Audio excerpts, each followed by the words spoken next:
Bien, perfecto. Bueno, pues le doy el uso de la voz al licenciado Fernando Ángeles. Adelante, licenciado.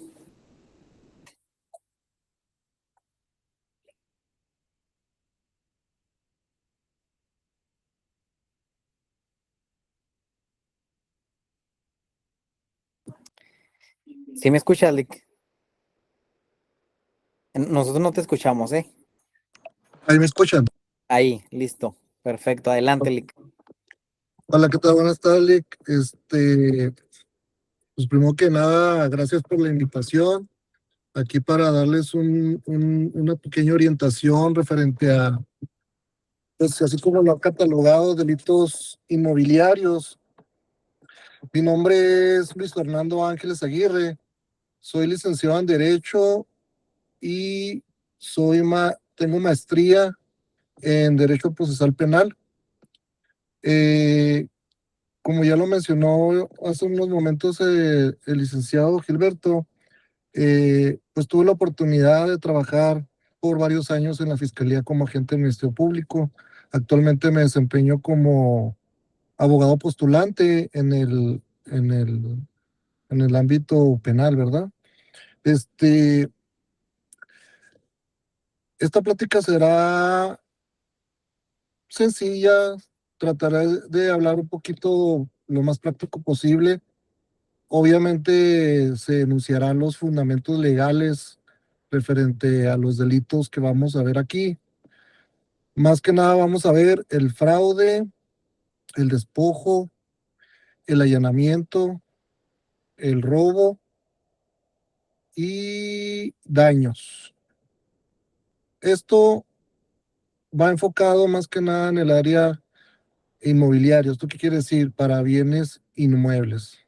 ¿Sí? Va a haber puntos que tengo que tocar un poquito que no sea a lo mejor referente a los bienes inmuebles, sin embargo, serán, trataré de omitir las cuestiones que no sean de ese ámbito para abocarnos al tema objetivo de esta plática. Eh, ¿Cuál es el objetivo de esta plática? El objetivo pues es identificar los delitos relacionados con bienes inmuebles, como ya se mencionó. Es diferenciar conflictos civiles y penales, más que nada. Toda vez que, más que nada en el delito de fraude, es donde me voy a enfocar un poquito más. Toda vez que el fraude hay una línea muy delgada entre que sea perseguible tanto en los juzgados civiles o en la vía penal, que en este caso sería ante una fiscalía. Eh, Otro de los objetivos es conocer los fundamentos legales, qué leyes son aplicables en estos ámbitos y qué es lo que tenemos que saber. Y por último, el saber cómo presentar una denuncia y cuál es el seguimiento que hay que dar. Bueno, ¿por qué son importantes estos delitos? Estos delitos, más que nada, es como ya dijimos, son conflictos inmobiliarios en la mayoría de estos delitos. Son delitos que afectan al patrimonio tanto de las personas físicas como de las personas morales.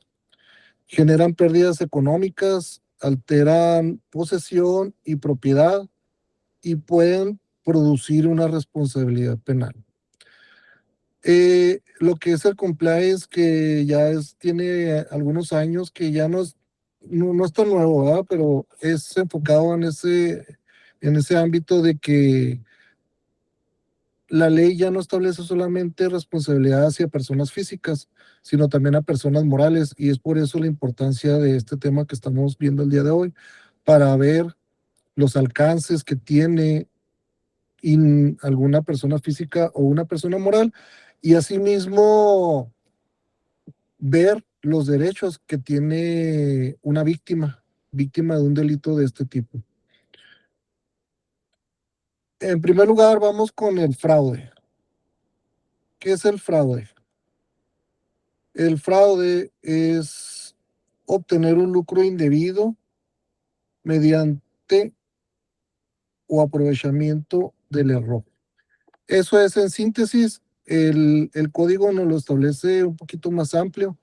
El fundamento legal es desde el artículo 223 del Código Penal de nuestro estado, de Chihuahua, hasta el 226 bis. Eh, ¿Cómo nos dice el artículo 223? Que a quien por medio del engaño o aprovechando el error en que otro se halle, se haga ilícitamente alguna cosa o obtenga un lucro indebido en beneficio propio o de un tercero. Por eso es de que yo lo resumí de esa manera, que obtener un lucro indebidamente bajo el aprovechamiento del error. Eh, ¿Qué ejemplos puede haber de este tipo fraude penal? Puede ser una doble venta. Eh, ¿Qué quiere decir esto? Que hay alguna persona que vendió algún bien inmueble y lo estuvo ofreciendo al público y que probablemente, no, a veces no solamente puede ser una doble venta, me ha tocado ver que hasta 4 o 5 veces. ¿Y esto por qué pasa? Por una mala asesoría jurídica y obviamente por desconocimiento de la persona. Eh, Más adelante abordaremos este tema que hay que tomar en consideración para que no pase esto. Otro ejemplo es la venta sin facultades, que va aparejado de la doble venta, que obviamente hay gente que no tiene las facultades para vender y aún así no solamente realiza una venta, a lo mejor lo puede hacer en diversas ocasiones. Otro ejemplo es utilización de documentos falsos y otro puede ser recibir dinero simulando operaciones. ¿Cuáles son las penas de este delito de fraude? Las, las sanciones aumentan según el monto económico. ¿Esto qué quiere decir?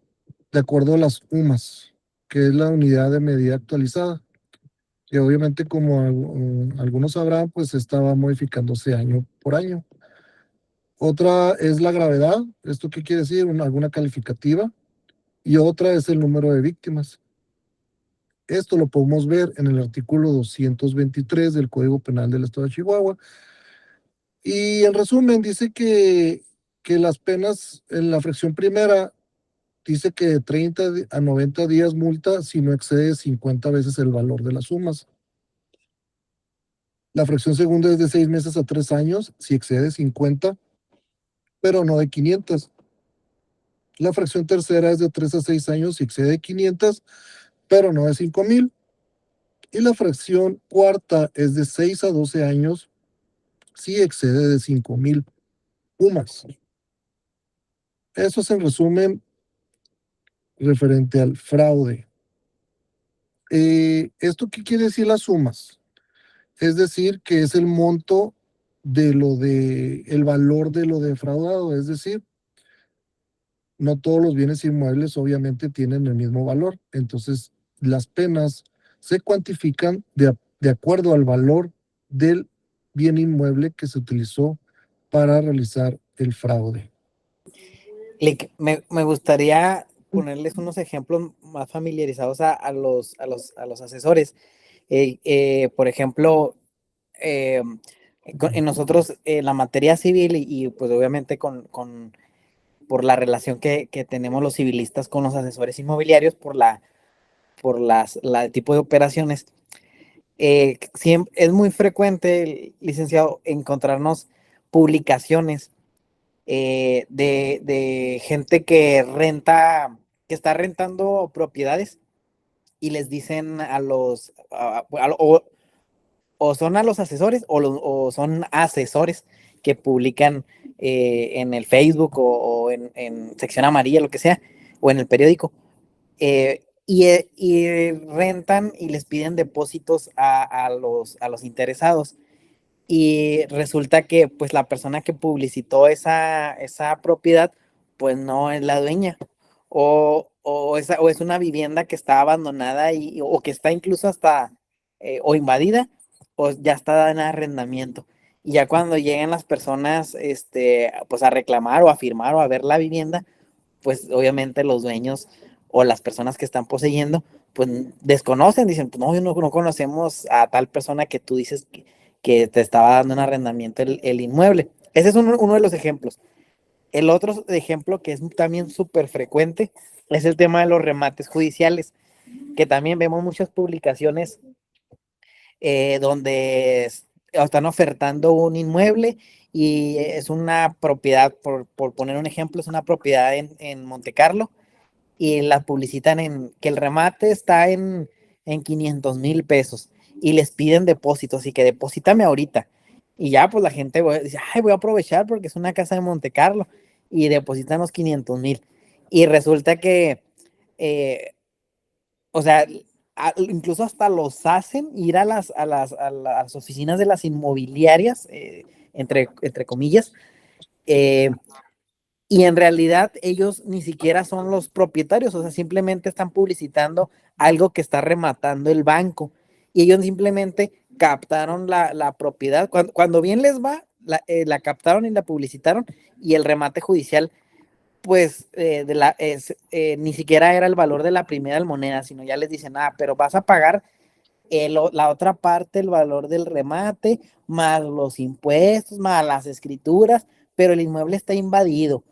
Y bueno, pues ya resulta que no, en realidad el remate no era de 500,000, pues ya, pues es de casi del valor de la propiedad. Este, entonces, ese tema de los remates judiciales es de lo más frecuente que existe, el tema del arrendamiento. Y por último, un tercero, este, pues el tema de, mm, pues de que que exhiben documentos que son falsos para poder vender y resulta que la propiedad pues no es de ellos, o sea, son de otras personas y había trámites pendientes, juicios sucesorios, lo que sea. Pero digo, por mencionar algunos, estos tres creo que son los más frecuentes, para que comprendan un poco la hipótesis los asesores. Y, ¿Y de qué manera, licenciado, en este tipo de estas tres hipótesis podríamos encuadrar el tipo penal del fraude? ¿En qué momento se da? Este, como bien lo estoy comentando, el fraude se tipifica de acuerdo a la cuantía de lo defraudado, ¿sí? Entonces, eh, pusiste unos ejemplos que obviamente sí son comunes en la vida diaria. Primer lugar, eh, qué bueno que mencionas referente a lo que ha sido un poquito más común, que hay gente que ve en las redes sociales y un bien inmueble que parece una oferta. Y lo que hacen este tipo de defraudadores es de que a fin de que no le ganen perdón, a fin de que no le gane la compraventa, piden un depósito pues para apartar el mismo, ¿verdad? Entonces, ¿qué es lo que pasa aquí? En este caso, solamente se puede exigir el, el fraude, se cuantifica las sumas ahorita como se las puse, que cómo van cambiando las fracciones del artículo 123, solamente se puede exigir por la cantidad de lo que se depositó. En este caso no se va a exigir, si pidieron 15,000 pesos de depósito para apartar, no se puede exigir de acuerdo al valor del bien inmueble, solamente se exige el delito por la cuantía del, del apartado, que en este caso, como el ejemplo, 15,000 pesos. Entonces, en este caso, encuadra, si bien estoy en lo correcto, encuadra en la fracción primera, ¿sí? Porque ahorita una UMA en el 2026 está en 117.31 pesos. Entonces, serían 15,000 entre los 117, son 127 UMAS, que en este caso sería fracción segunda. Entonces, ahí es como se tipifica el delito de fraude. Obviamente, y ahorita más adelante pondré otro ejemplo, en el cual hay que acreditar, obviamente, hay que acreditar el depósito, hay que llevar, si es que se tiene obviamente el número de cuenta de la persona a quien se deposita. Muchas veces este tipo de defraudadores utiliza tarjetas que no son de algún, eh, de algún banco conocido, o muchas veces utilizan con nombre de alguna otra persona. Entonces son tácticas que utilizan este tipo de personas, y eso es lo que se puede hacer en ese tipo de cuestiones. Ahora, en cuanto tú mencionas de que utilizan documentos falsos, pues es uno de los ejemplos que se puso, que es un ejemplo que se puso en la presentación, que muchas veces utilizan documentos falsos. Y obviamente, ahorita más adelante lo voy a tocar ese tema, pero me voy a adelantar un poquito, en el sentido de que es por eso el motivo de esta plática. ¿Cómo, cómo saber que son documentos falsos? Obviamente, no, las personas no somos peritos para determinar cuando un documento es falso, pero nosotros como abogados tenemos ya un poquito, obviamente tenemos el conocimiento de ver ciertos documentos, y a veces hasta por la misma práctica tenemos el ojo para ver cuando un documento puede estar alterado. Sin embargo, aún así, aunque seamos abogados, como asesores jurídicos, obviamente tenemos que respaldarnos no solamente de ver un documento, sino verificar en este caso en el registro público de la propiedad, que es lo correcto, que no, desafortunadamente en nuestro país no tenemos esa costumbre o ese hábito de revisar que el bien inmueble no solamente esté en orden y que correspondan a los documentos, en este caso si son falsos, sino que realmente la persona que está ofreciendo el bien inmueble primero esté facultado. ¿Esto qué quiere decir? Obviamente no siempre va a estar vendiendo directamente el bien inmueble el propietario, porque como bien sabemos, hay asesores inmobiliarios, o en su defecto hay inmobiliarias grandes que tienen, incluso como persona moral, están facultados por parte del vendedor. Y en este caso hay que ver si están facultados, y también ver si esas facultades se las cedió o se las dio quien realmente es propietario de ese bien inmueble. ¿Esto qué quiere decir? Si yo faculto a un asesor jurídico o un agente inmobiliario a que venda un bien inmueble que yo le digo que es mío, obviamente un agente inmobiliario tiene que verificar, pero en la práctica me ha tocado que ni siquiera agentes muy inmobiliarios, muchas ocasiones ni siquiera verifican en el registro público de la propiedad, eh, que realmente esa persona esté facultada. Yo puedo decir que es mía, a lo mejor tengo la posesión. Hay muchos que ni siquiera tienen la posesión y aún así quieren venderlo, pero si yo tengo la posesión, a lo mejor digo que es mía, pero ya después con la práctica, como ya lo sabemos, tú y yo, licenciado, en la práctica, es de que la gente dice, es mía, es mía. Ah, ok, tráigame los documentos, trae los documentos y verificamos, y si él se llama Juan Pérez y vemos que en los documentos dice que está a nombre de Raúl Pérez, entonces le decimos, pero usted no es Juan, usted no es Raúl, usted es Juan. Y dice, no, es que Raúl es mi abuelo, y mi abuelo en vida le dijo a mi papá que era de él, y mi papá me dijo que esta casa iba a ser mía cuando él muriera. O muchas veces están vivos y se adjudican un bien inmueble que ni siquiera está a su nombre, y por ende no están facultados para vender. Entonces, ahí es cuando se desprende, incluso por desconocimiento, el vender, porque muchas veces la gente confía, no se asesora debidamente, o de un asesor inmobiliario o de un abogado que tenga el conocimiento, y que en su defecto de buena fe le compre, incluso haciendo contratos de compraventa. Hay muchos que no lo hacen, pero hay muchos que sí hacen contratos de compraventa, y lo hacen con personas que no están facultadas. Ahí es cuando viene el problema, de que después quieren escriturar y no pueden hacerlo, o en su defecto, después aparece otra persona que dice que toman posesión y aparece el propietario, va a la casa y la persona dice que compró y el que sí realmente es el propietario es el que le exige que se salga de la casa. Es cuando de ahí nace a la vida jurídica un delito que ahorita veremos más adelante, que es el de despojo. ¿Esto qué quiere decir? Que el propietario que realmente está facultado puede denunciar por despojo a una persona que por desconocimiento compró un bien inmueble a otra persona que no estaba facultada para hacerlo.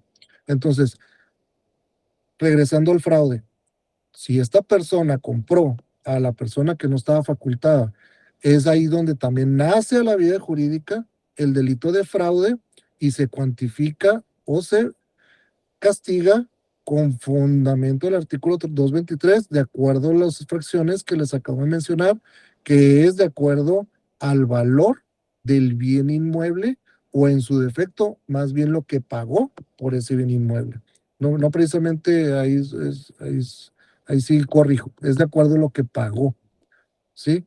Porque puede ser una propiedad de 1 millón y a lo mejor él pagó 500,000 pesos. Por eso es que mucha gente dice, no, pues es que está muy barata. Pues sí, pero es que muchas veces ni siquiera la persona que vendió está facultada. Entonces eso es algo muy común. Eh, Lick, algo muy interesante que acabas de decir.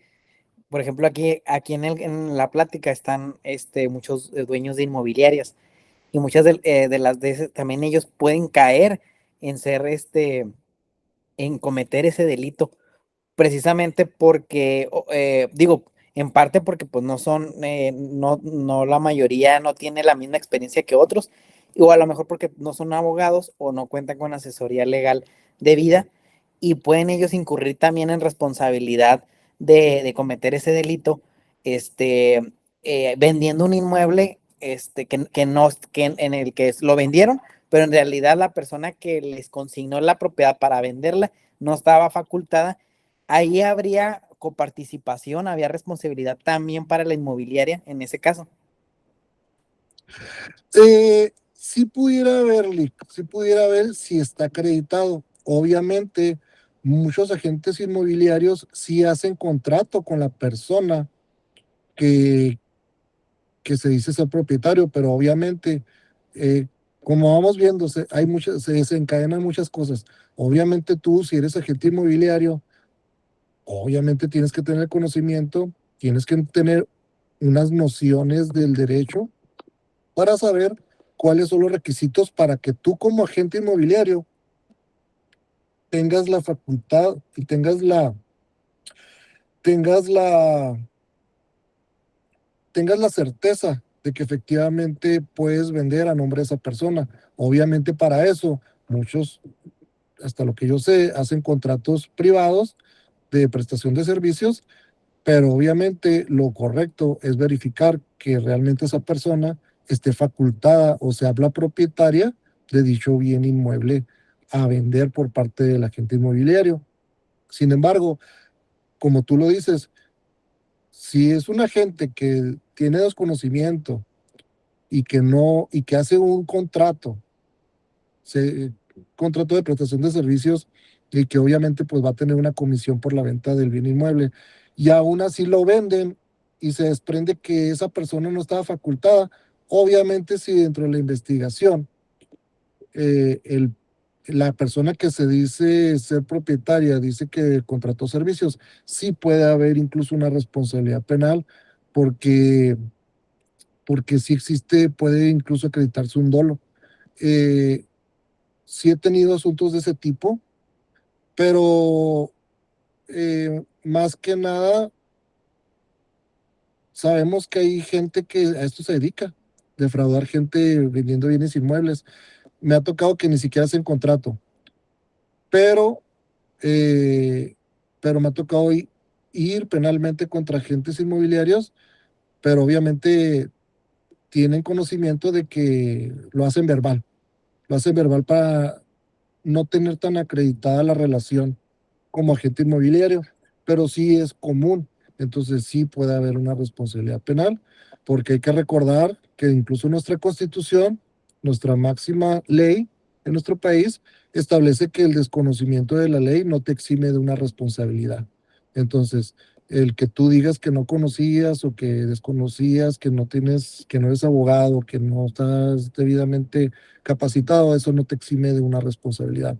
Es por eso que es tan importante, si estamos en este ámbito, pues obviamente hay que saber los extremos de la ley y hasta qué momento estamos facultados para llevar a cabo lo mismo, o qué es lo que requerimos saber que tenemos que tener o que tiene que tener la persona que ofrece el bien inmueble para nosotros ofrecerlo a la venta, ¿verdad? Entonces, todo va aparejado, incluso va dentro del mismo tema que diré más adelante. Entonces, sí, sí es algo muy importante que en su momento, pues parece algo muy sencillo, pero que a la larga sí, sí es algo muy tedioso y que incluso a veces hasta por, por inocencia, pues creerle a la persona que es el propietario, pues ahora sí que no, la ley no te lo va a tomar como una persona que inocentemente confió en la persona, sino que si eres una persona capacitada, tienes que tener el conocimiento básico para llevar a cabo este tipo de transacciones. No sé si con eso se completa todas tus preguntas, Lick.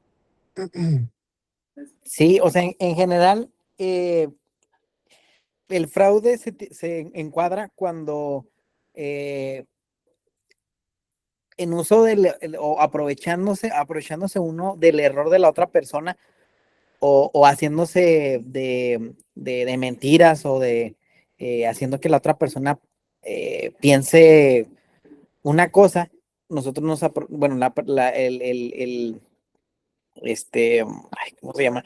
La, la persona que comete el delito recibe un lucro, un beneficio económico eh, basado en el error o en el engaño que yo mismo provoqué a esa persona, ¿verdad?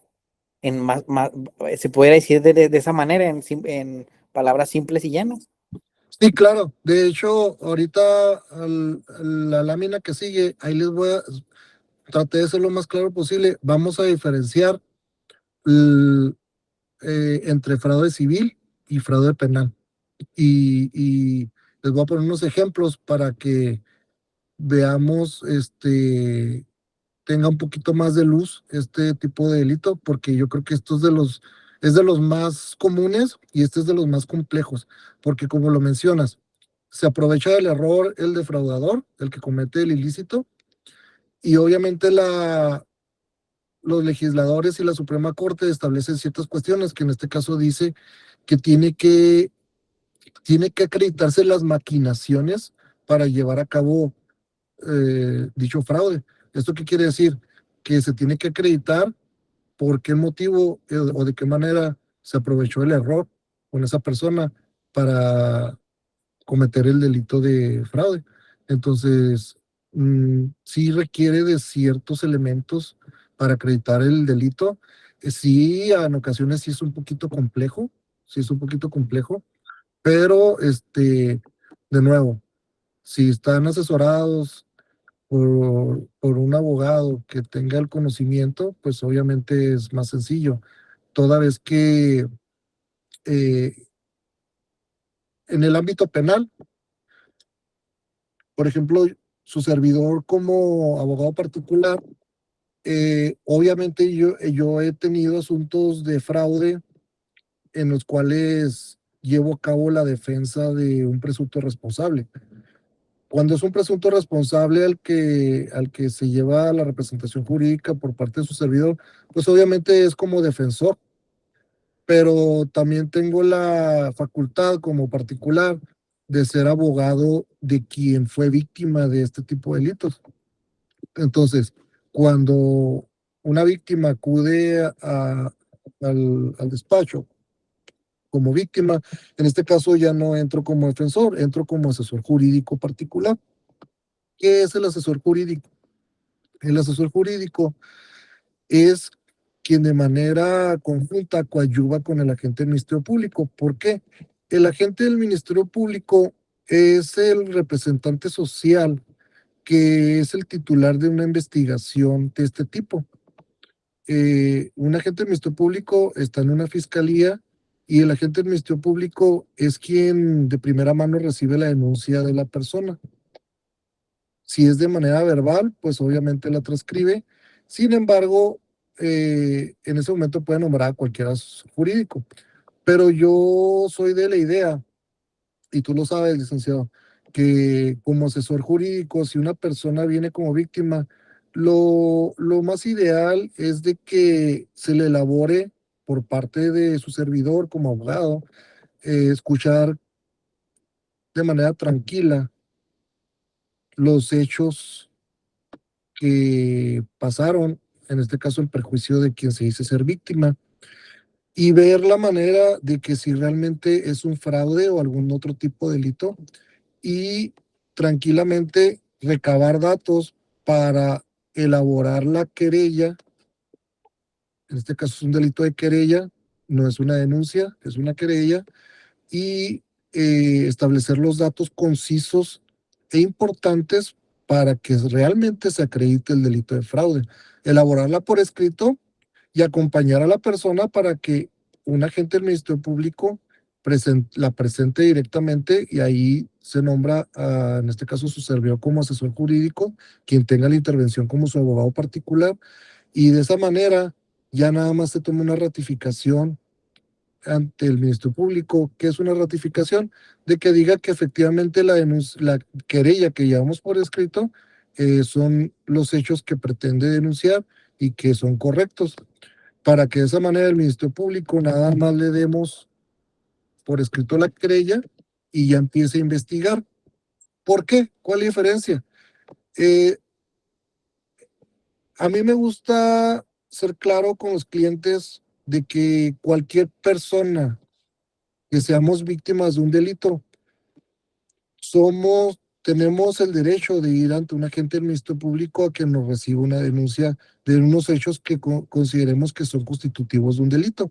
El Ministerio Público escucha la narrativa y en ocasiones puede negar que no hay, puede decir que no hay delito, o en su defecto toma los hechos como uno los va narrando y no tiene la precaución, la mayoría, no tiene la precaución de preguntar datos concisos o importantes que posteriormente en la investigación, esa es la base de la acción, la denuncia. Y si posteriormente se le olvidó un dato o algo importante o una fecha importante, el asunto se puede caer, ¿sí? Es decir, inicia débil, puede tumbarse. Yo como defensor he defendido a personas por algún fraude, y yo lo que siempre he dicho es de que yo como abogado, yo no me tengo que ver, yo no tengo que verificar si la persona realmente lo hizo o no lo hizo. En este caso estamos hablando del fraude. Yo me fijo los abogados que realmente tenemos conocimiento del proceso penal.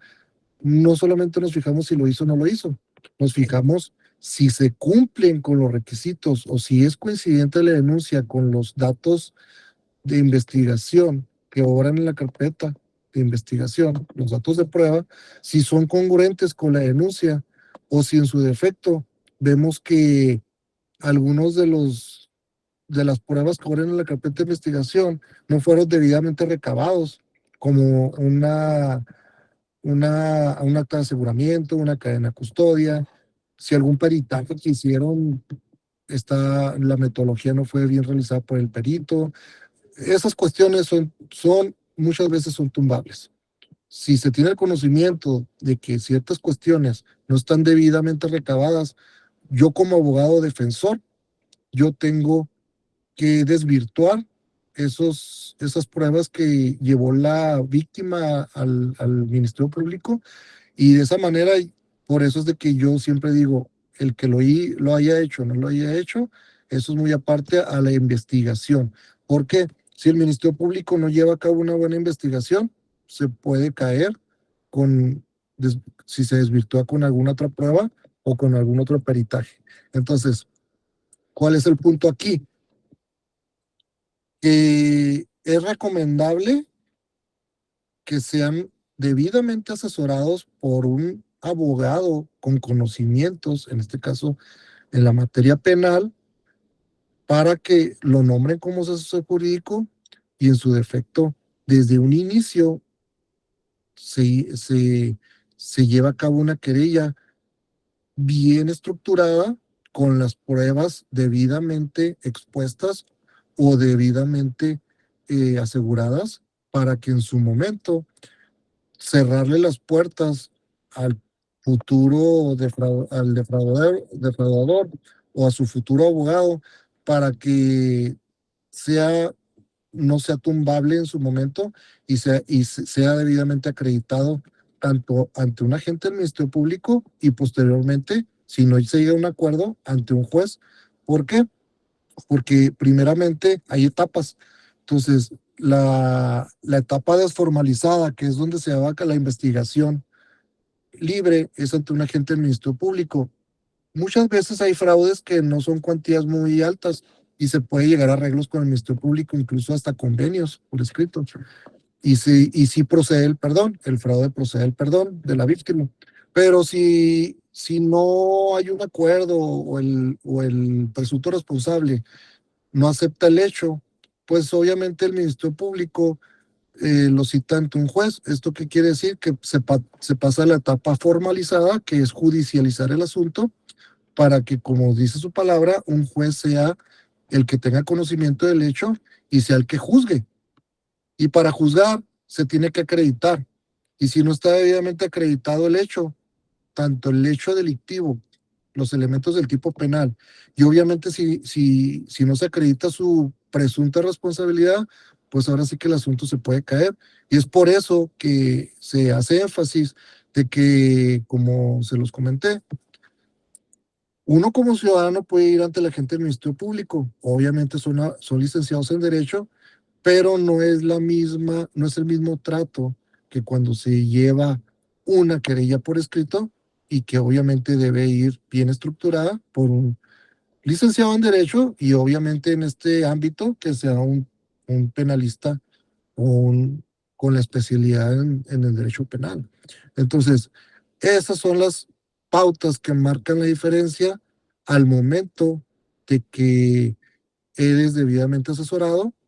Y ese es el motivo de esta plática, de que no solamente a lo mejor muchos de ustedes sí tienen conocimiento de lo que estoy platicando, pero es mucha la diferencia entre estar debidamente asesorado por un abogado particular a ir directamente con los servidores públicos, que obviamente son los que ejercitan acción penal. ¿Dudas hasta aquí, licenciado, o alguien de los participantes?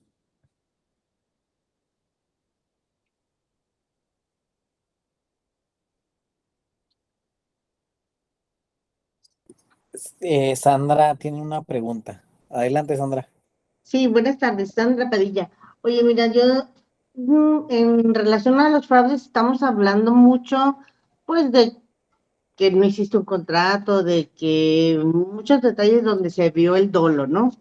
Pero, por ejemplo, si tú tienes un contrato donde hay una penalización para para ambas partes, ¿no? Ya sea para comprador y vendedor en caso de que se echen para atrás y luego después él te diga, ok, te voy a demandar porque tú no me puedes quitar el dinero, ¿sí o no? Aunque esté la cláusula que diga que hay penalización en caso de que diga que siempre no. Bueno, pero ahí estamos hablando de un contrato cuando hay una prestación de servicios, ¿no? Ajá. No precisamente que haya sido un fraude.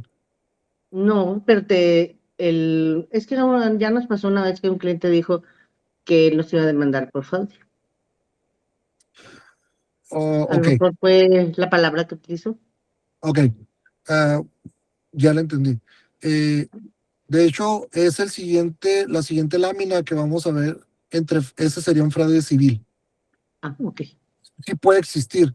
O en su defecto, es que en este ámbito, en lo civil, hay líneas muy delgadas. El licenciado Gilberto no me lo puede negar.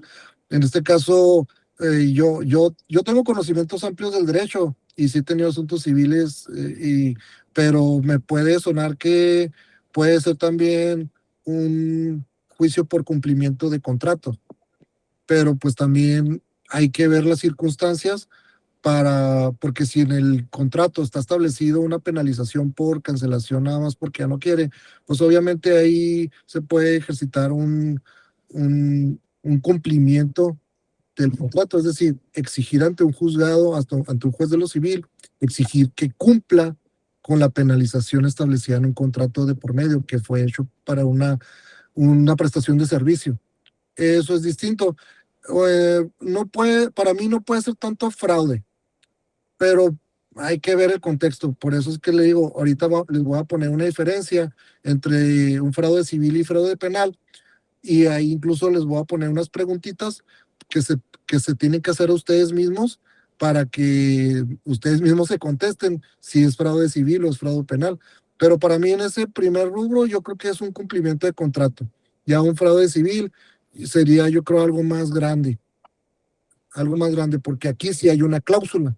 Si ahí hay una cláusula, entonces es un cumplimiento de contrato, pero si no hay una cláusula, entonces sí puede ser fraude, pero civil.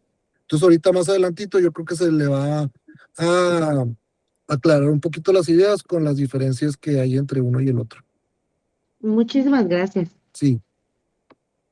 Si quieres continúo, Lick, para que ya avancemos en este tema y pasar a los siguientes delitos. Sí, Lick, adelante. Ok. Creo que ya sigue, sí, las diferencias. Las diferencias entre el fraude civil y fraude penal. El fraude civil, fíjense bien, en el fraude civil existen cuando el conflicto surge principalmente por incumplimientos contractuales, que es la pregunta que ahorita nos hizo, u obligaciones entre particulares, sin que desde el origen exista una intención engañosa penalmente relevante. Eso contesta su pregunta, y esa es la diferencia entre el civil y penal. ¿Qué características tiene un fraude civil? Existe una relación contractual previa, como ahorita dijo el ejemplo. Puede haber incumplimiento de pagos o de obligaciones, es decir, que tenga retraso en sus pagos y pueda haber ahí un fraude civil, pero no precisamente quiere decir que sea un fraude penal, porque no es algo por completo que sea un incumplimiento. Generalmente se busca cumplimiento o rescisión. El objetivo es una reparación patrimonial y se resuelve ante juzgados civiles. Fraude penal. Existe cuando desde el inicio aparece una conducta dolosa orientada a engañar a la víctima para obtener un beneficio indebido. Sus características son que existe engaño previo o aprovechamiento del error, intención de obtener un lucro indebido, hay dolo desde el inicio, existe afectación patrimonialmente, maniobras fraudulentas, y como ya se mencionó, esto se realiza en una fiscalía. Entonces, el fraude penal, en resumen, pues la persona ya tiene el dolo para llevar a cabo el mismo. Por eso es que se les puso los ejemplos, que una persona que realmente sepa que no tiene las facultades para vender, desde ese momento ya está cometiendo el ilícito de fraude penal, en razón de que no es la persona idónea para vender.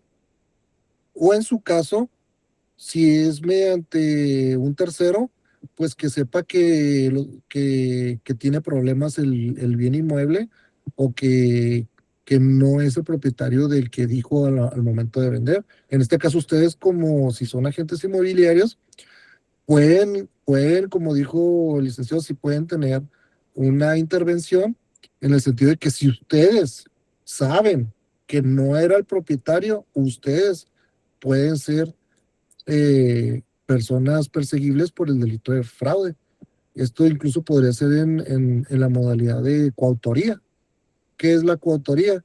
Cuando es realizado por uno o dos autores o más. Entonces, si ustedes, como se conoce en contubernio, saben que una persona no es el propietario y aún así lo asesoran, y ustedes se ostentan ante las redes sociales, algún anuncio publicitario vendiendo un bien inmueble a nombre de una inmobiliaria, y ustedes hacen el trámite de manera, obviamente este tipo de trámites se hacen de manera, muchas veces se hacen de manera privada, no precisamente se hacen ante un notario público, porque obviamente como muchos de ustedes si están en ese rubro, saben que un notario público verifica todas las cuestiones, todos los alcances y todos los derechos y obligaciones que hay en ese tipo de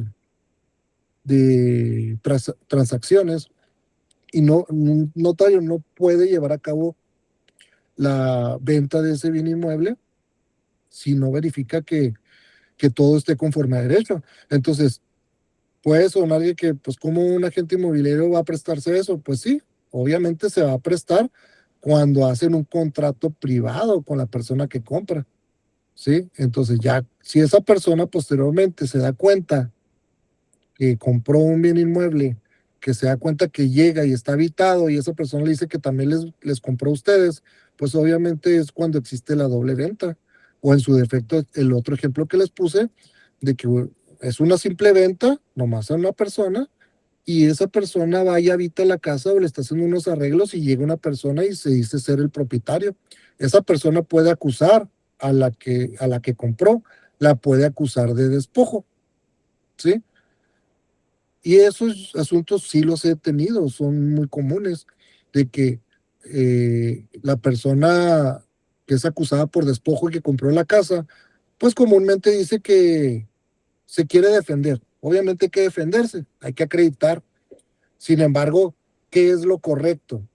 Que esa persona que le compró a una persona, que en este caso vamos a nombrar el defraudador, llega el propietario y el propietario lo denuncia por despojo, obviamente va a tener dos trabajos. Uno es defenderse del por qué está habitando esa casa. Tiene que defenderse de un despojo, porque a final de cuentas sí es despojo. ¿Y cuál es su segundo trabajo? Denunciar a quien le vendió o a los que le vendieron por fraude, ¿sí? Entonces aquí, por eso les dije, tiene dos trabajos. Uno, defenderse del despojo y dos, denunciar por fraude. Y en este tipo de cuestiones, pues ahora sí que no necesitan contratar un abogado por un asunto, sino que tienen que contratar para dos asuntos, ¿sí? Entonces, muchas veces me ha tocado defender a personas de ese tipo que los acusan de despojo, denunciar por el fraude y a veces, en ocasiones, se sigue también por el lado civil, ¿sí? Porque por el lado civil me ha tocado que en este caso serían tres problemas los que tienen, porque me ha tocado asuntos de que los denuncian por despojo y luego tienen que denunciar por fraude. Entonces, como la persona sí es la legítimamente propietaria, denuncia, demanda en la vía civil por un juicio de reivindicatoria. ¿Esto qué quiere decir? Que mediante la utilización de la fuerza pública, acreditar ante un juez de lo civil que es el propietario y mediante el uso de la fuerza pública, sacar de esa casa a la persona que dijo que compró ese bien inmueble. Entonces, como vemos aquí, no es un problema. En este ejemplo son tres procesos que tiene que pagar esa persona. Entonces ahora sí que le va a salir más caro incluso que lo que pagó por un bien inmueble, ¿verdad? Entonces, aquí esa es la diferencia entre fraude civil y fraude penal. ¿Alguna pregunta hasta ahorita para pasar al siguiente delito?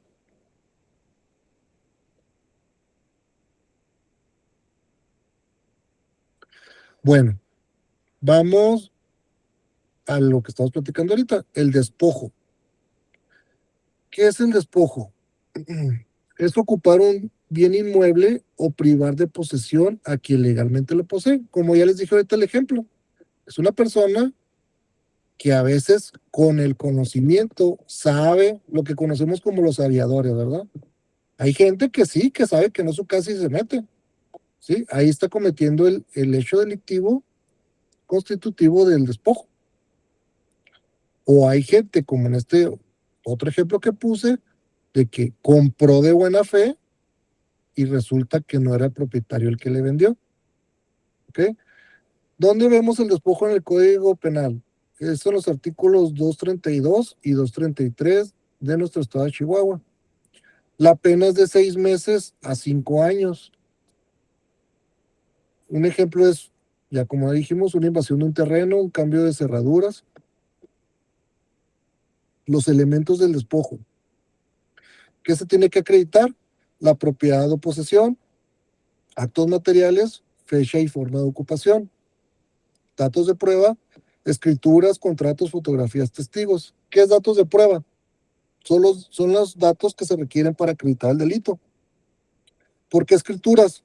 Porque obviamente si yo soy el propietario, cuando voy y denuncio ante un agente del Ministerio Público, tengo que acreditar con las escrituras que realmente ahí aparezca que yo soy el propietario. Contratos, o en su defecto, como bien sabemos, hay gente que compra un bien inmueble y no realiza los actos totales para escriturar, pero obviamente si se acredita con un contrato de compraventa con el propietario, que sí aparezca en ese momento como propietario del bien inmueble, sí se puede acreditar la propiedad para acreditar el despojo. Fotografías y testigos, pues ya esos son otros datos de prueba que son extras para acreditar el hecho. El siguiente es el delito de allanamiento de vivienda, despacho, oficina o establecimiento mercantil. Este delito está en los artículos 205 y 206 del Código Penal del Estado de Chihuahua. ¿En qué consiste? Es una conducta de entrar o permanecer en domicilio ajeno sin autorización. ¿Cuál es el bien jurídico protegido? La inviolabilidad del domicilio. Creo que todos hemos escuchado. Es muy común que escuchemos allanamiento de morada, pero en nuestro código se establece como allanamiento de vivienda, despacho, oficina o establecimiento mercantil. ¿Qué dice el artículo 205? La pena es de 6 meses a 2 años de prisión y una multa de 50 a 100 días multa. La pena aumenta de 1 a 4 años si se realiza por 2 o más personas o mediante el uso de la violencia. Y el artículo 206 establece las mismas penas del 205. Creo que este no está algo tan complejo. Lo que sí hay que tomar en consideración que un allanamiento, pues obviamente es cuando una persona viola la privacidad de un bien inmueble y sin la autorización previa. Incluso hay allanamiento cuando es algo que es muy común, de que agentes investigadores de cualquier corporación policíaca pues puedan introducirse a un domicilio sin una previa autorización judicial, es decir, una autorización de un cateo por parte de un juez que esté facultado para hacerlo, o en su defecto, pues personas que se introduzcan incluso para robar, ¿verdad? Pero ya cuando hay un robo, pues ahora sí que va aparejado, se subsume el allanamiento con el robo. Y es de aquí que seguimos al siguiente delito, que es el que ya se menciona, que es el de robo. Nada más para comentar, el despojo ya es una, o sea, es una invasión de la posesión de la propiedad prolongada y el allanamiento solo se puede decir que solo es un evento que obviamente que no se prolonga, porque si no ya se convertiría en despojo, ¿verdad? ¿O Así no? es, exactamente. El despojo es algo más permanente, que puede ser el que tú te establezcas dentro de un domicilio haciéndote pasar como el propietario. Entonces, ya es algo más permanente y es por eso de que muchas veces es más complejo, porque obviamente tiene que haber un proceso de por medio para incluso sacar mediante la fuerza pública a quien está realizando el despojo. Y el allanamiento es solamente, perdón, es solamente introducirse de manera breve a un domicilio sin el consentimiento de quien legalmente te puede dar la autorización. y es incluso con la finalidad, es muy raro, la verdad, el allanamiento es muy raro, porque obviamente cuando una persona se introduce en una vivienda, en un despacho o en cualquier lugar de este tipo, es con la finalidad de apoderarse de algo. Entonces, el allanamiento es no es muy común, este, porque pues, ¿qué podría ser algo incluso hasta chusco? Que un niño se le vaya una pelota al patio de una persona y se meta para sacar la pelota, pero pues obviamente ahí este, hay una excepción en el sentido de que pues no hay ninguna intención de apoderarse de algo o o de causar algún daño dentro de la vivienda. Entonces, es muy difícil un allanamiento, por lo que digo, porque muchas veces cuando una persona se introduce a un lugar de estos, pues obviamente es con la intención de apoderarse de algo. Pero pues sí puede pasar, incluso pues puede ser alguien que nomás entre y busque y vea, y si no, pues, pero sí es complejo el que sea incluso detenido en flagrancia. ¿Qué significa flagrancia? Que sea detenido en el momento en que lo está cometiendo. Le tienen aquí una pregunta, César Herrera. Adelante, César. Sí, muy amable, gracias. Oye, primero que nada, muchas felicidades. Está muy interesante todos los temas. Oye, Lick, y creo que todos los puntos que has dado son muy comunes en lugares, a veces más de lo que nos imaginamos. Digo, porque vemos cada caso de una inmobiliaria que nos llega. Pero bueno, una pregunta, Lick. ¿Qué se puede considerar? Porque también nos ha tocado y que es muy común, y sobre todo cuando son predios donde la gente construye e invade terreno adicional. Cuando llamas escritura, dices tú, ah, caray, espérame, si te está faltando una parte o agarraste del terreno enseguida. Esa parte, ¿cómo la clasificas ahí? Cuando son ese tipo de cuestiones, eh, son cuestiones ya civiles, ya son cuestiones meramente civiles. No precisamente tiene que haber un despojo. Sí pudiera seguirse en la vía penal por despojo, pero más que nada es en la vía civil. No, la verdad, ahí sí no estoy muy bien empapado, no sé, licenciado, si tú me puedes auxiliar porque tú tienes más conocimiento en la vía civil, porque es muy aparte de estos delitos que estamos viendo. Sí, más bien se refiere a, bueno, el trámite que se tiene que hacer es el apeo y deslinde. O sea, eh, o bueno, o también si estás construyendo en terreno ajeno, pues lo puedes demoler, o sea, sin mayor problema. Es como, por ejemplo, hay una parte en el Código Civil que dice que cuando las ramas del árbol exceden o sea, que ya se pasan a tu, a tu superficie Territorio. de tu propiedad, pues las puedes cortar, o sea, sin problema. ¿Sí? Muy Y bien. obviamente no se va a considerar daños a propiedad ajena porque ya están irrumpiendo a tu esfera jurídica pues, que te pertenece. ¿Sí? Mire, la pregunta la hice, Lick, porque ahorita yo traigo un caso en el cual la persona eh, construyeron encima de su terreno, le avisa la parte que lo hizo y le dijo, hazle como quiera, demándame lo que tú quieres hacer, pero él está consciente de que sí lo invadió, pero no tiene la disposición de poder hacer, derrumbar, y creo que son 3 metros por 20, entonces ya es algo considerable, pero ya está bardeado, ya está todo, pero ya también está en una actitud de que hazle como quieras. O sea, él tiene conocimiento de que está mal. Por eso era mi pregunta. Sí, lo que pasa es que el tema de los predios a veces es muy confuso porque traen problemas de medición de los arquitectos o peritos que no son exactas por las cuestiones de los rumbos.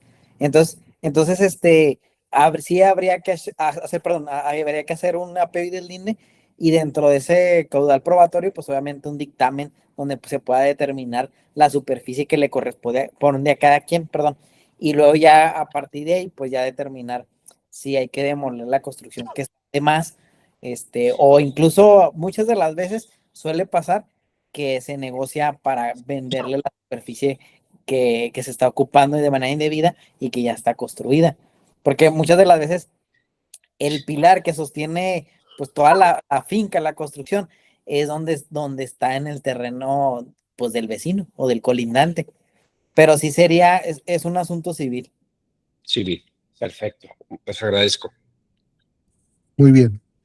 Sí, eso es meramente civil, ya penal, pues ya sí puede ir aparejado, pero no es tanto un allanamiento.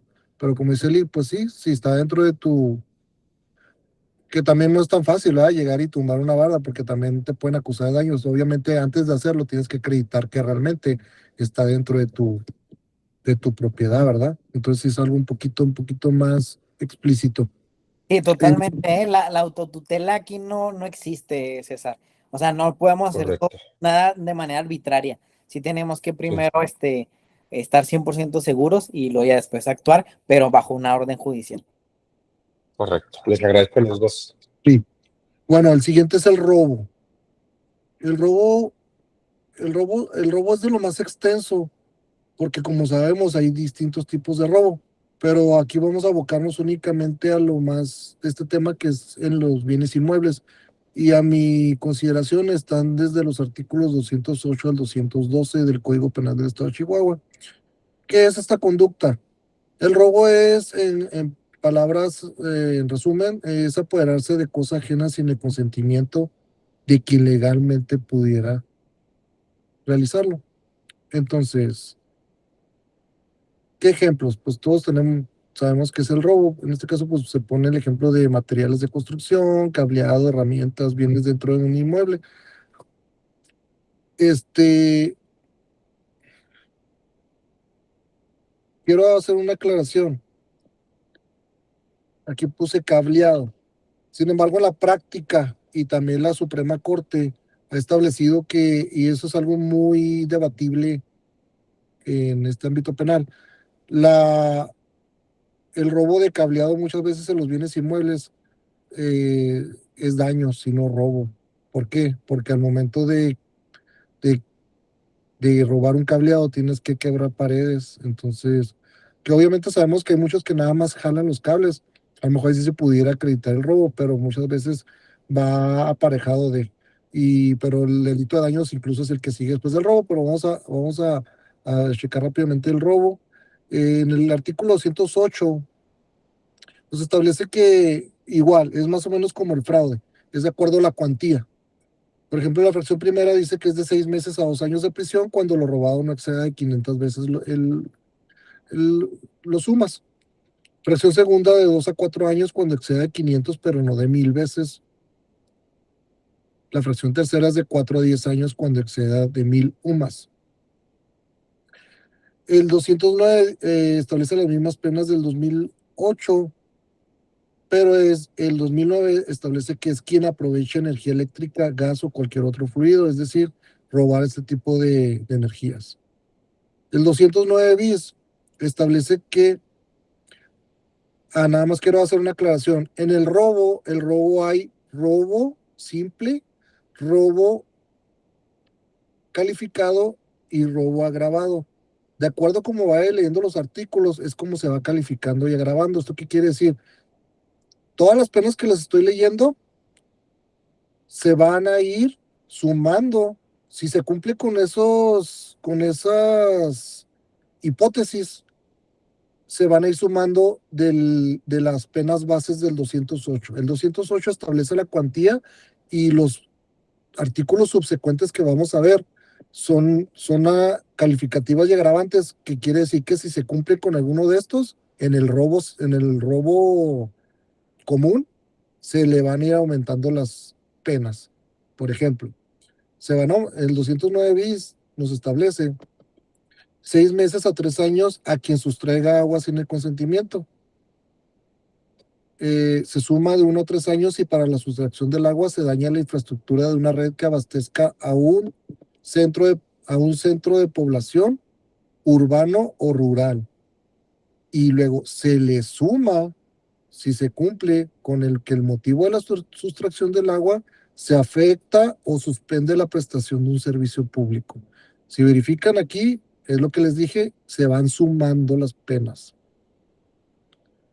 El 210 nos dice que comete a quien se apodere una cosa ajena sin su consentimiento de que legalmente pueda otorgarlo y acredite que dicho apoderamiento se ha realizado con ánimo de uso y no de dominio.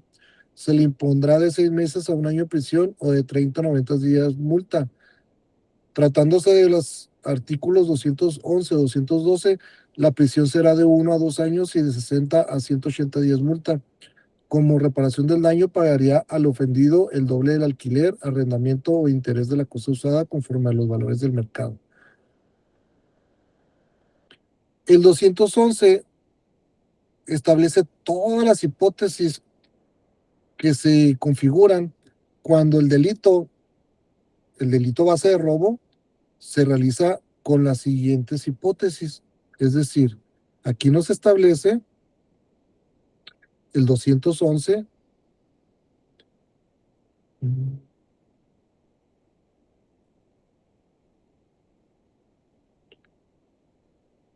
que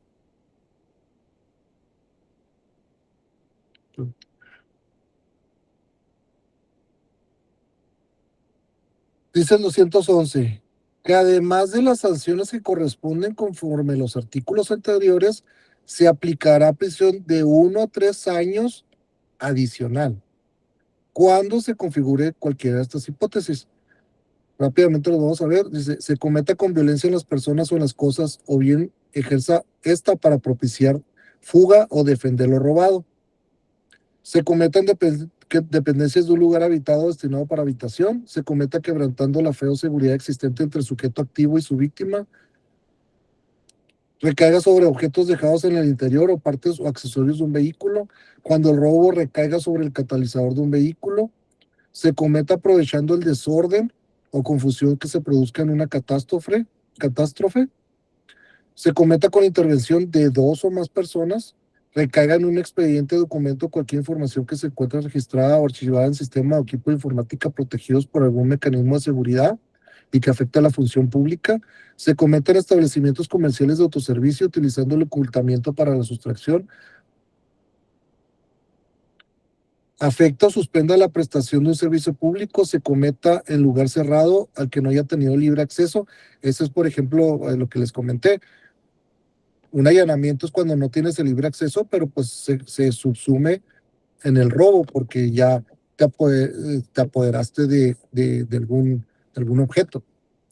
Cuando se cometa por un servidor público que actúe en ejercicio con motivo de sus funciones, recaiga sobre semillas, frutos cosechados o por cosechar cualquier otros artículos destinados al aprovechamiento agrícola, forestal, frutícola, cometido en la huerta, parcela, heredad, sembradío, invernadero, etcétera. Recaiga sobre materiales conductores de agua o energía utilizados para la prestación de un servicio público. Recaiga en equipamiento urbano destinado a parques, plazas o áreas verdes con fines de recreación o deporte. Si se fijan, son muchas hipótesis, entonces muchos de los delitos sí son calificados, el 211, ¿sí? De ahí viene ya después el 212. El artículo 212 dice que además de las sanciones que correspondan conforme a los artículos anteriores, se aplicarán de 2 a 10 años extras cuando se configura alguna de las siguientes hipótesis. Se cometa en el interior de un lugar cerrado, habitado o destinado a habitación o en sus dependencias al que no se le haya tenido libre acceso. Se cometa por medio de violencia a las personas, sea físico o moral, utilizándose arma de fuego y otro objeto de apariencia similar que produzca en la víctima coacción en su ánimo, o bien empleándose arma blanca u otro instrumento punzocortante o punzopenetrante. Aquí nada más dar una aclaración, porque dice que utilizando arma de fuego u otro objeto de apariencia similar que produzca en la víctima coacción en su ánimo. Esto quiere decir que incluso utilizando un arma de juguete.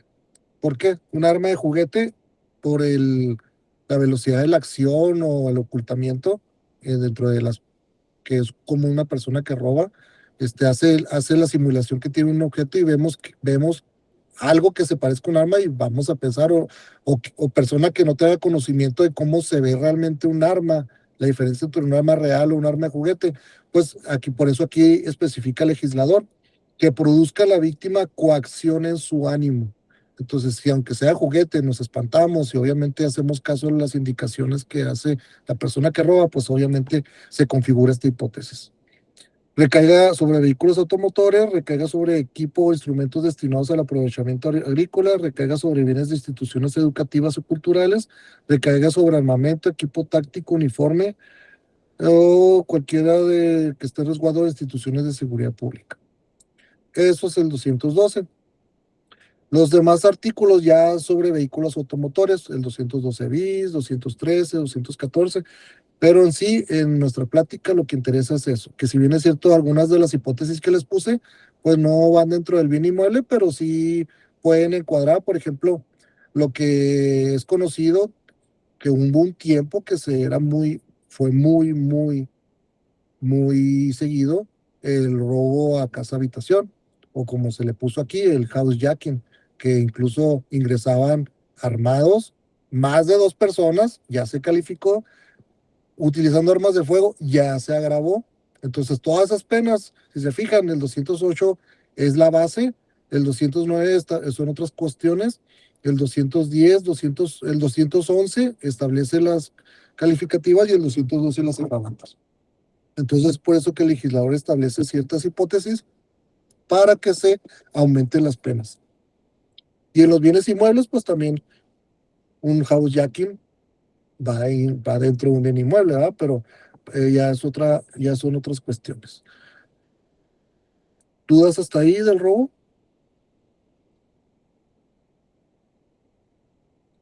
Bueno, entonces vamos por último al delito de daños. Como bien sabemos la mayoría, pues el delito de daños no es más que causar, destruir o deteriorar un bien. En este caso vamos a aplicarlo a un bien inmueble. ¿Dónde está establecido? El fundamento legal es de los artículos 236 al 238 del Código Penal de nuestro estado. Ejemplos. Es el ejemplo que ahorita nos preguntaban, por eso lo quise especificar. Aquí en el ejemplo viene una barda, una puerta, una ventana, una instalación. ¿Por qué? No por el simple hecho de que esté dentro de una parte de nuestro bien inmueble, no quiere decir que porque pensemos que está accediendo el vecino una barda y metiéndose a nuestra propiedad, no podemos nada más derribarla, no sé, con un marro, con un carro, con lo que quieran, ¿verdad? Tiene que acreditarse que realmente se hace propietario de ese bien inmueble para causar un daño. Y si no es así, pues ahora sí que estás cometiendo el delito de daños, ¿sí? ¿Cuáles son las penas? Las penas están en el 236 y de igual modo como el fraude y el robo, es de acuerdo a la cuantía. El 236 nos establece que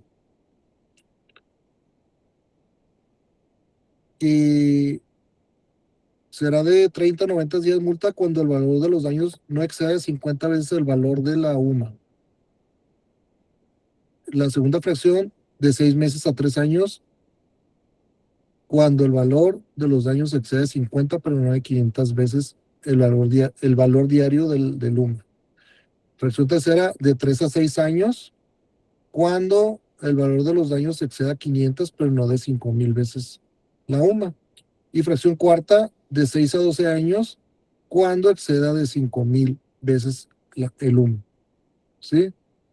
El 237 dice que las penas se aumentarán una mitad cuando se cause daño mediante incendio, inundación, explosión o causas similares.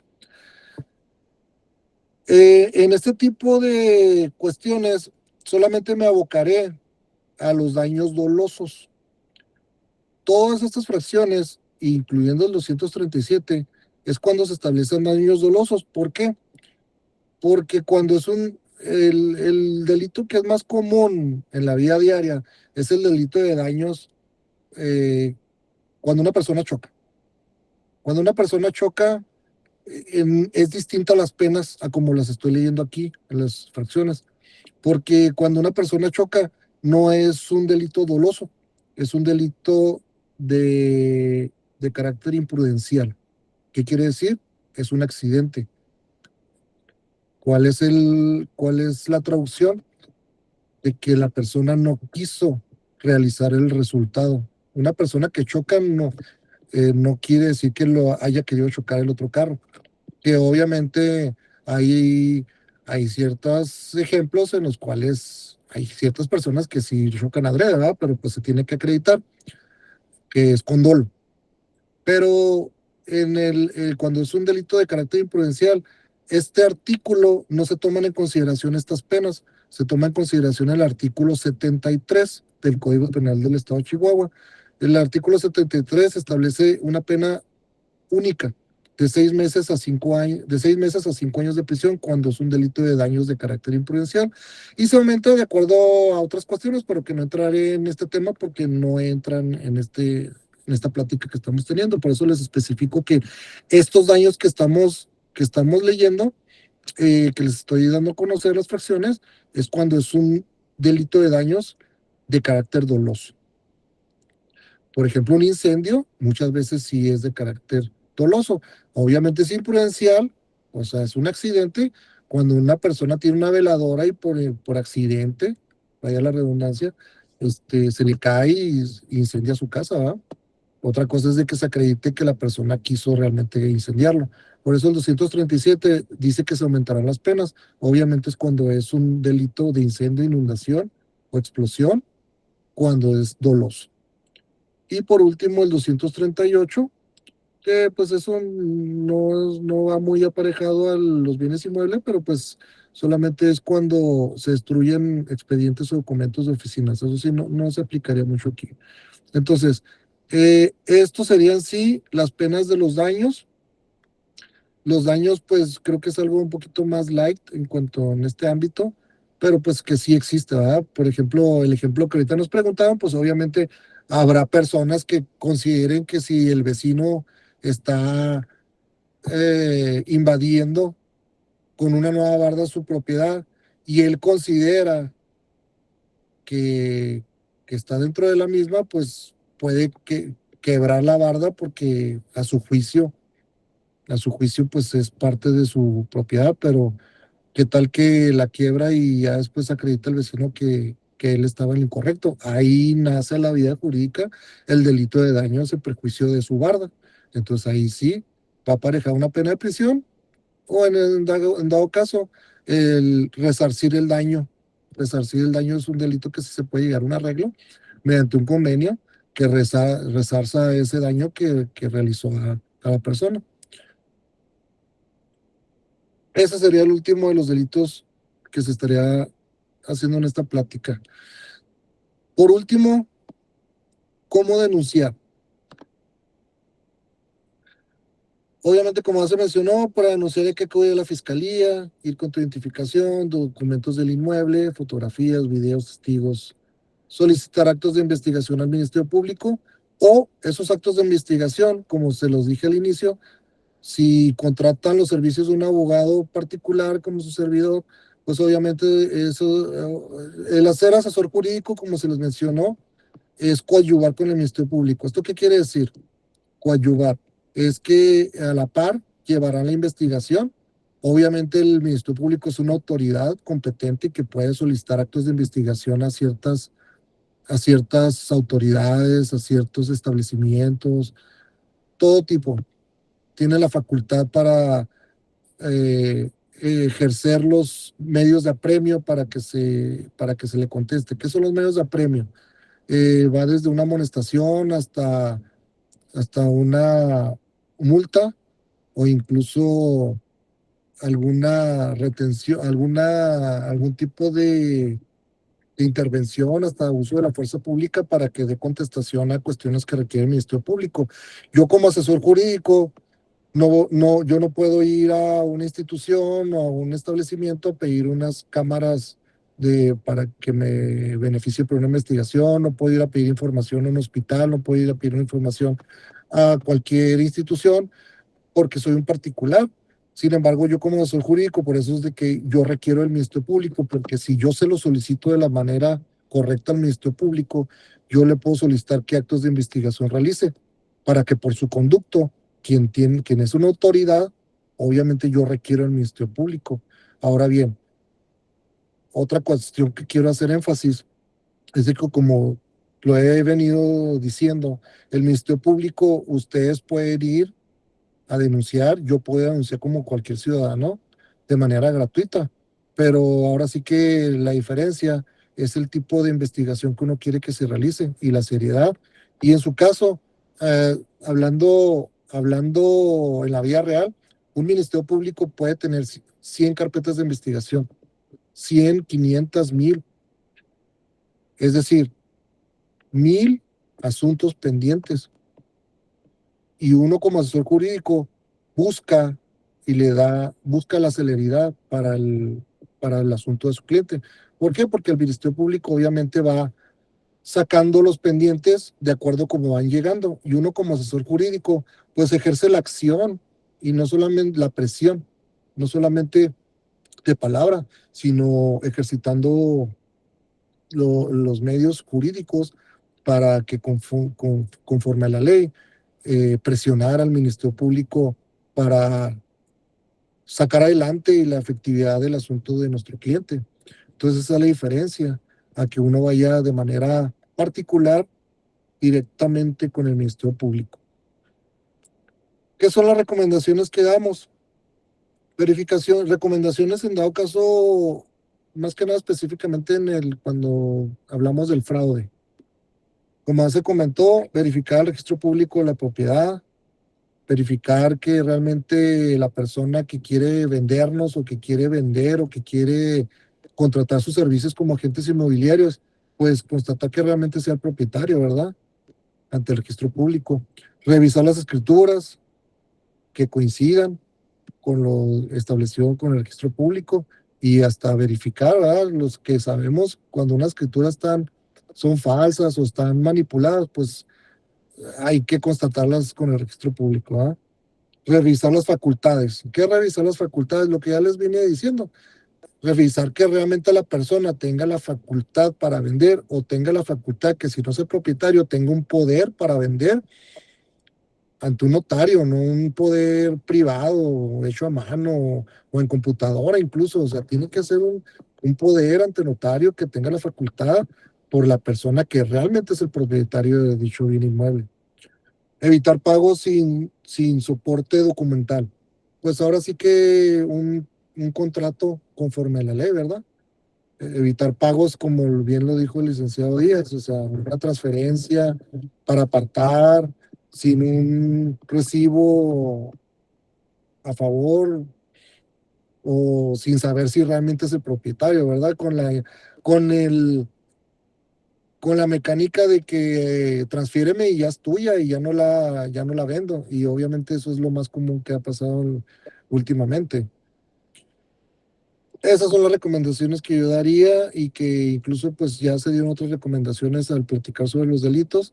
Y como conclusión, pues primeramente agradecer, y como conclusión me gustaría poner que debemos de conocer nuestros derechos y actuar oportunamente, toda vez que de esa manera se protege nuestro patrimonio, como particulares, ¿verdad? Pero como asesores, como abogados civilistas, no solamente proteger nuestro patrimonio, sino proteger el patrimonio de quien estamos representando o la persona que nos contrató para, eh, para incluso hacerle ver que a lo mejor no está facultado, porque obviamente hay gente que no quiere, que no tiene el conocimiento y que no precisamente quiere hacer un fraude. Hay gente que, como dije al principio, gente que cree que es el dueño, no precisamente que quiera hacer un fraude. Hay gente que cree que es el dueño por el simple hecho de que la casa eh, se la cedió su papá y el papá se la dio al abuelo, entonces la casa está a nombre del abuelo, entonces creen que son propietarios y creen que tienen las facultades para vender.